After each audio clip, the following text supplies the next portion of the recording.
What's good, fam? We back at it with another video. We going back on it with this series here. I did fall off from it. I'm jumping right back on it, man. We're gonna be reacting from YaGurlToonz. Shout out to her. If you haven't subscribed to her channel yet, do so ASAP. The one with Rochelle that she did was hilarious, and it put me on game with a lot of stuff in the show. I've been watching a lot of different shows lately, and I pretty much forgot a lot about Everybody Hates Chris, so I might have to rewatch the whole show all over again, or I'll just get reminded in these videos, man. So yeah, man, we about to jump straight into Everybody Definitely Hates Tonya. Alright, she more hated than Rochelle. Dang. Let's see what's going on, man. Let's get it.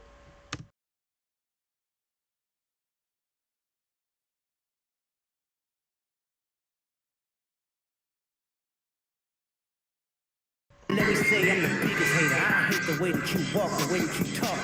It's not my fault. In the land of sitcom siblings, there is no shortage of annoying little brothers or sisters, but few characters have a lasting impression of pure frustration and infuriating manipulation quite like Tonya Rock, the youngest member of the Rock family in Everybody Hates Chris. Tonya Rock is not just a stereotypical bratty little sister, she's a full-on sociopath in training. Fans of the show not only dislike her, many openly despise her. Listen, I read all y'all's comments, and apparently Tonya is more hated than Rochelle. Dang. I don't fucking like you. You don't like me? That's my favorite video right there. What the fuck?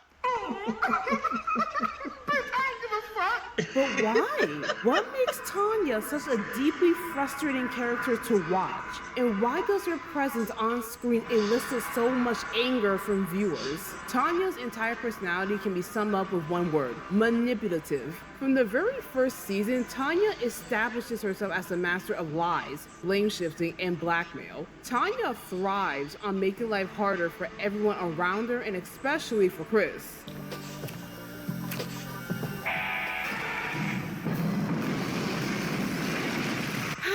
Yes, the great kitchen fire that almost was. Tonya is the baby of the family, which basically meant she did whatever she wanted with zero consequences. But let's face it, when you got more kids than parents, somebody ends up raising somebody. And in this case, Chris got stuck babysitting Satan in pigtails. So picture this. Tonya, in her quest to make hot chocolate or commit arson, unclear, grabs a box of matches and almost blows up the house. Chris, being the only person in that kitchen with a working brain, snatches the matches out of her hands and scolds her before she burns down the house. Enter Rochelle, who walks in sniffing the air like a bloodhound. She sees Chris holding the matches and immediately jumps to the wrong conclusion. No! Goodness, boy, are you crazy? What are you trying to blow the whole house up? And where's Tonya in all this? Does she take accountability? Hell no. Honestly, that's so cute and naive of you to have a mindset like that. She just cocks her head to the side and says with all the smugness of a seasoned Disney villain, I tried to tell him. Beat your ass when mine goes. What are you doing?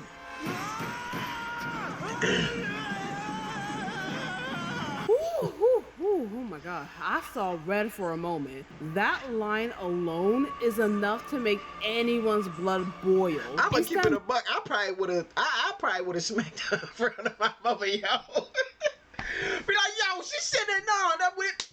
Why you smacking? Cause she's sitting here lying and you gonna take her side? Manipulative, passive-aggressive delivery that implies she knew better, like when what? in reality, she's the one who almost blew up the house. And she says it with zero guilt, like she was just watching the disaster unfold. This moment isn't just funny, it's a textbook example of how Tonya weaponizes her innocence. She knows Rochelle won't question her version of the story. She doesn't even need to lie outright. She just tilts the story enough to shift the blame and make Chris look like the reckless one. It's gaslighting, it's manipulation, and it's peak Tonya. And it gets to the point where Tonya sets Chris up for trouble. He decides to duck out at Greg's house to avoid the wrath of his troublemaking sister. Look!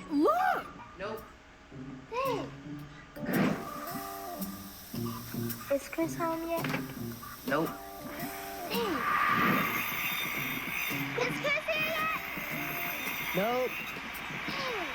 She's purposely acting out to make sure Chris gets in trouble. And for what?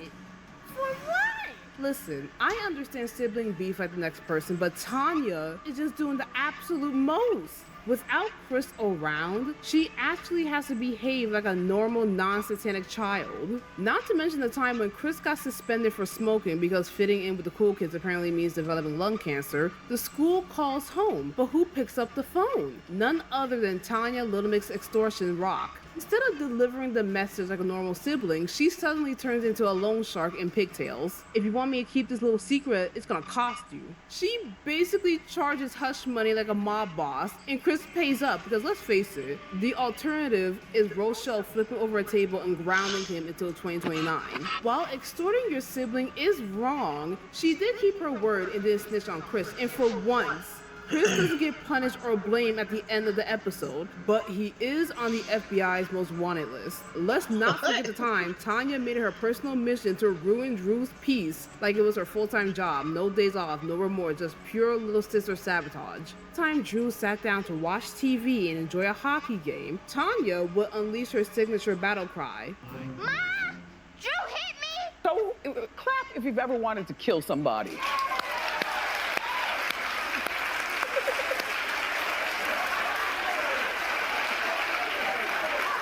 Cue Rochelle storming in like the law, ready to lay down justice. And of course, Drew, on punishment, this went on like a broken record. Drew couldn't change the channel without catching a charge. He eventually admits to tapping Tonya on the wrist. And Rochelle teaching her son never to lay your hands on a girl, even if it's your annoying ass devil incarnated sister. Seeing that her son learned his lesson allows him to watch the hockey game. Ma! Drew hit me again! Without even blinking, Rochelle said, No, he didn't. Oh, all right. I think I do remember this episode. I was about to say that she come in. I think I do remember this one, yeah. Caught your little punk ass. It's the way a smile stretched across my face, going ear to ear. I look like the Joker who just shot Barbara Gordon. Tonya froze like a deer in headlights, looking dumb. Caught in 4K, suddenly she wasn't so loud. But he was going to. She stuttered, trying to pull a lie out of thin air. Rochelle gave the mom equivalent of a death sentence. Translation, an ass whooping was on the menu and Tonya just became the main course. Whoop that ass. That's right. You must have lost your goddamn mind! Let's be so for real. 90% of Tanya's screen time is her doing something absolutely feral or something she knows she shouldn't be doing, watching Chris or Drew take the blame, then feigning innocence like she's auditioning for The Sound of Music. Fans despise her because she rarely, if ever, faces real consequences. When Tonya steals, lies, or terrorizes her brothers, Chris or Drew, mostly Chris, gets the punishment. This is a repeated pattern. Tonya does something awful, blames someone else, and gets away with it. That builds enormous resentment in viewers who can see the injustice but are powerless to change it. What's going on in here? I'm trying to take Drew's sock and he hit me. Boy, you better give her your sock. Bruh, if I'm gonna get in trouble, I might as well go outside and fucking hit it. Ma! What is going on in here? I was trying to take Drew's breakfast and he hit me. Boy, you better give her your breakfast. What is going on in here? I'm trying to break Drew's arm and he hit me. Boy, you better let her break your arm. Bullshit! Yeah. He needs some milk. One of the biggest reasons Tonya behaves the way she does is that Julius, her father, spoils her. Despite admitting he wanted another boy, Julius clearly favors Tonya. He sneaks her snacks behind Rochelle's back, lets her get away with back talk, and often gives in to her demands while denying the same to his sons. My father was crazy about Tonya. She was the only one in the house who would dare take sleep and money from him at the same time. You're my honey bun sugar plum. Now, listen, Ain't nothing wrong with spoiling your kid. Buy him toys, buy him treats, let them sleep in on the weekends. But you better keep them in check. Because once they figure out that all it takes is a pout, a lie, and a crocodile tear to get their way, oh, it's over. Now you got a full-blown tiny tyrant running the household, snitching on siblings, faking injuries, and acting like the Queen of England over a juice box. Spoiling with love, beautiful. Spoiling with no discipline? You just raised a villain and future Karen. Balance is key. Love him hard, but make sure they know the difference between being loved and being above the law. Tonya uses this to her full advantage. She knows Julius is a soft touch, and she plays him like a violin. Fans hate this because it reinforces the fact that Tonya operates in a completely different world from her siblings, one where rules don't apply. This dynamic makes her more arrogant, more emboldened, and more irritating. This girl kept talking, so I told her, if you don't shut up, I'ma slap the chatter out of you. And she left me alone. Tonya is often described as a mini Rochelle, and that's accurate. She Facts. shares her mother's no-nonsense attitude, snappy comebacks, and ability to cut someone down with a single glare. She just takes the worst of Rochelle's traits, the harshness, the sass, the self-centeredness, and dials them up with none of the maturity. A perfect example is in one episode when Tanya's teacher calls for a parent-teacher conference due to Tanya's use of vulgar language in class. Rochelle shows up and acts shocked and appalled, wondering where Tonya could possibly pick up such behavior. I'd like to ask is, do you know where Tonya got this language from? A few moments later.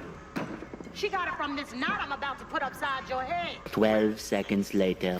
Well, I don't know, but it won't happen again. Bullshit, you don't know. She got it from your ass. Liar! Liar! Listen. Liar!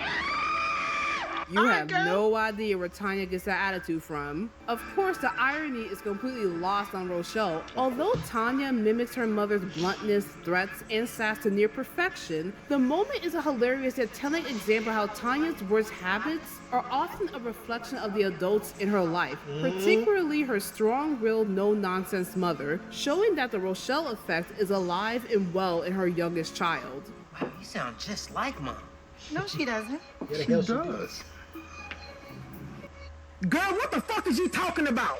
Now, to be fair, Tonya is not a one-dimensional character. There are brief, fleeting moments where she reveals a deeper emotional side, such as when Chris finally snaps at her and says he hates her. I hate you! I hate you!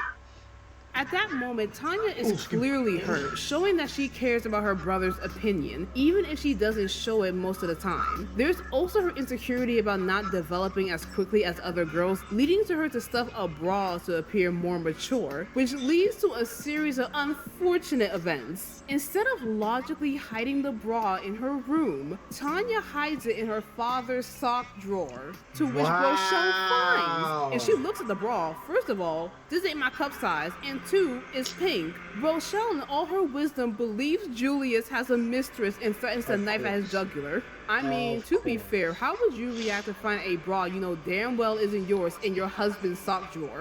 But then on top of that, the kid, how the hell he gonna try to cheat with you and the kids in the house? All the fucking time, mainly. Kill him. Do it. I pray and hope for my And then sake. well, not just that.